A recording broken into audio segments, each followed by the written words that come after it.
Stress Less, two-part, kind of long. Don't be afraid to spend time alone with your thoughts. Put down your phone, switch off the TV, and just sit for a while. Funny that I see this because for years I have had an idea of, you guys ever hear of that one YouTuber who used to sit down, cross his legs, stare at the camera, smile, and do that for minutes or maybe even hours? Anyway, he used to hold that position very tense forever, so much so it looked like he was just freezing the video, but you could actually see the ambience changing, like as the sun moved through the sky, the lighting in his room changed. So that's how I became convinced that this was actually a real video. I have thought about doing my own version of that, which would be something like I just sit still without doing anything for 10 minutes. Like, I don't think I could necessarily hold the position of just staring onto the camera for like 10 minutes. Maybe just, I can see myself kind of like scanning through the room, fixating my gaze on something, focusing on it, and then switching my gaze again to something else. I can do that. I know I can do that without interruption. I don't think, unless I am focused on the fact that I'm making that an assignment, that's probably what would make me come close to doing it, like this one guy who used to stare at the camera. But I'll use this as a motivation to maybe get that video out. My goal is to do that for 10 minutes. I know I can do it, but I want to be able to do it without shifting my gaze too much. I'm going to try to stare into the distance and fixate my gaze right there. And then maybe after the 10 minutes are up, I will do like a recap of any thought that I remember having during that time. But anyway, for the purpose of this one, I am definitely not afraid to spend time alone. I discovered that me being alone is something that I actually enjoy in a weird way. And I discovered that about me when I was in middle school. I don't know what it was, but sometimes, as opposed to sitting with my class during lunchtime, occasionally you may need to be seated separately because the place could get crowded a certain way. And even though you were supposed to be kept on the same table as your class so that the teachers could keep an eye on you, realistically, it would need to be broken here and there because some classes were just bigger than others. When I was in middle school, my first middle school year, especially like sixth grade, I didn't particularly have a lot of friends. Anytime I would get kindly booted from groups, I would be like, hell yeah, praise the Lord. I can be by myself. I can get lost in my thoughts, or say if I had like a book or something, I can get lost in that. Not something I did often because I was always afraid of damaging it, but I just remember rejoicing. It never bothered me to be by myself. During high school, it was a combination of voluntarily being by myself, but also in some instances not really having a choice, because sometimes I could have lunch periods where none of the classmen were part of my squad. Like, there wasn't anyone I really knew, and maybe that group that was present was not necessarily the kind that I would want to get affiliated with, because honestly I just did not fit in, or I felt like they did not fit in with me. Did you ever consider that? Anyway, and I just learned that what I'm looking for is peace, and sometimes there are groups that simply cannot provide that. And there is nothing wrong with you putting a boundary with that. And I became too good at that, to the point that being by myself became the norm, that I needed to start taking some measures, because I found that because I was preferring to be by myself, my social skills were declining, but not exactly in the way you would think. It's like I wouldn't know how to survive in instances of small talk, for instance. But I was always confident about my social skills when the topic was deep or complex. And I guess it's because my craving when I socialize has always been a meaningful connection. something that could lead to depth, something that could lead to intimacy, but not intimacy that, of course, crosses the boundary of what your intimacy with a parent should be, intimacy with a partner should be, something like that. Everyone needs a boundary. But I found that my love for being by myself was a combination of not really feeling like I was achieving that state of quality in a friendship, but I also felt like maybe it's because I was looking for it in too many places, and realistically, that's not something that should be possible. I tried the whole get involved in small talk kind of thing. Don't have too much depth everywhere you go. But believe me when I say I felt like my brain was rotting.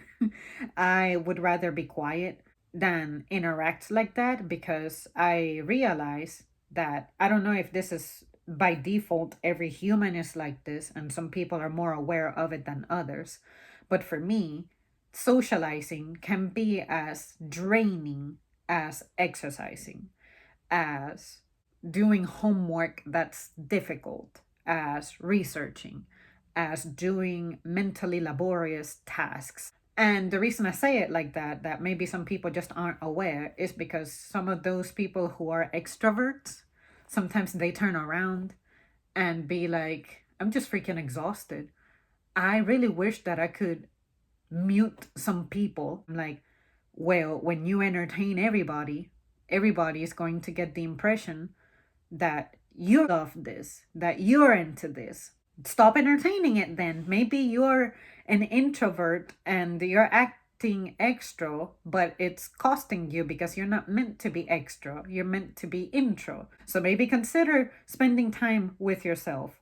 Why is it that you have trouble being by yourself? For instance, why is it that when you're at home, you cannot bear the thought of being at home in silence? You cannot eat in silence, or clean the house in silence, or you cannot drive in silence. Driving, I can understand that in my case, I prefer to always, always, always have noise, because if I don't have noise like music, I feel like my energy dwindles, and when my energy dwindles, my reflexes dwindle as well. I find that with music, it helps me multitask in my brain as I'm driving, and that sharpens my focus, because multitasking accelerates me in a way. When I'm on the road, an accelerated state of mind is probably best for the sake of dodging dangerous situations that very often happen on the road.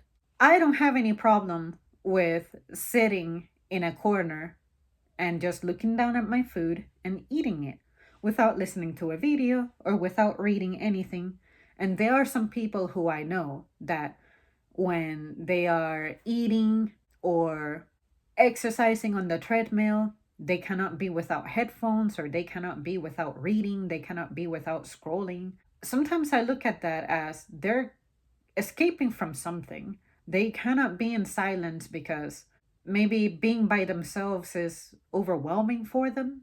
I just cannot imagine a life in which I can do that regularly. I gotta have my balance. There are times in which, sure, I need to be jamming out when I'm cleaning, when I'm exercising and stuff, but I'm just happy that I don't depend on that.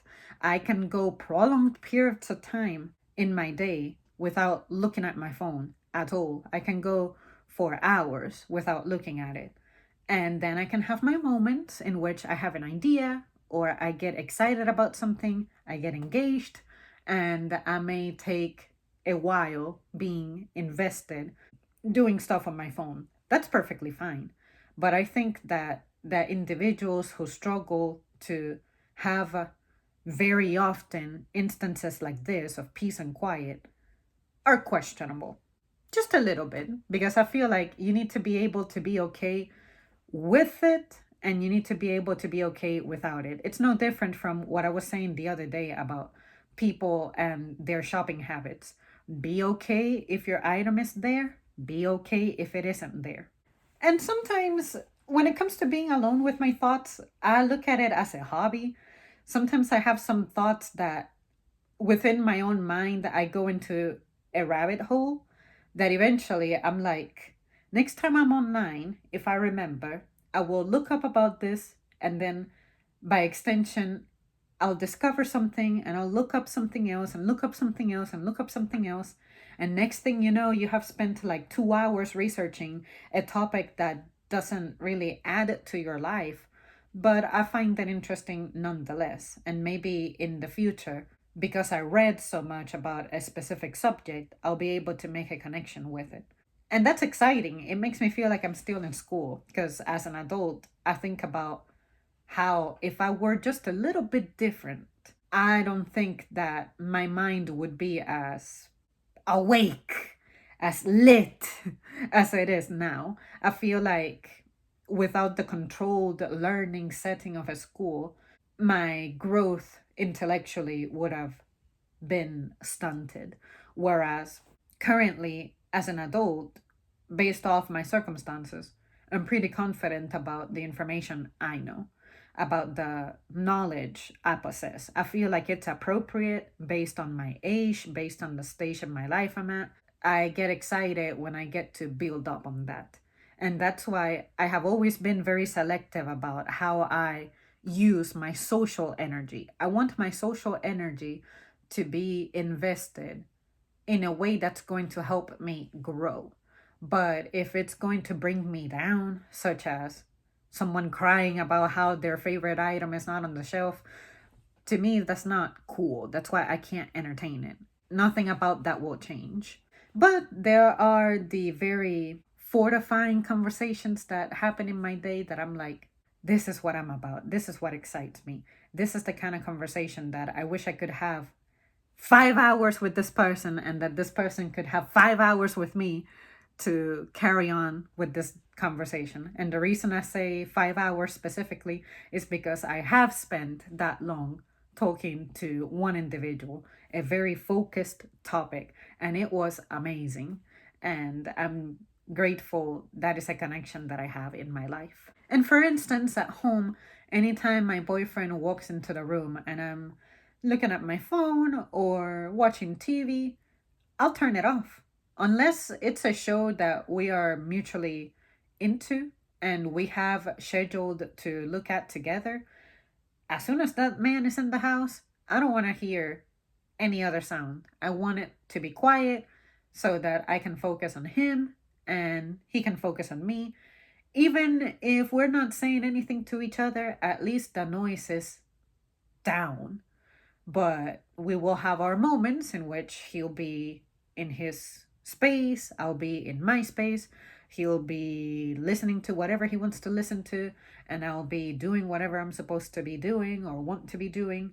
And if we have something mutual, then we get together, discuss it, and take it from there. I'm just grateful that's something that we can do, that there doesn't have to be noise continuously in the house.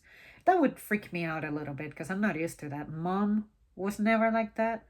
And to have the TV on, I just felt like it made it hard for you to be invited into wanting to talk to the people at home because you cannot interrupt them from tuning into their precious show. And especially if you're like me, you are actually very attentive when something has your attention. I don't want to have my learning moment interrupted if I'm tuning into something, but at the same time, I know that person's place. If I cannot afford to stop whatever it is I'm tuning into, I would hope the other person can catch the message. But to me, the priority is always going to be that person I have in person present with me. Everything else can wait. And I would hope that someone else gives me my place the way that I know I deserve it. Well, there you guys have it. That's it from me. Thank you so much for tuning in. This is undoubtedly very important because I feel like this device from Satan can really pull us apart. I feel like we miss out on so many personal moments because we are too invested and distracted by this piece of shit that it takes something catastrophic sometimes to make some people aware that this distraction is costing you big time. And that at some point you have to accept that it is a problem, it's getting in your way, and that it's not worth it. Remember a time when you didn't have it. What did it feel like? It was amazing, wasn't it? What makes you think that life cannot be amazing without it now?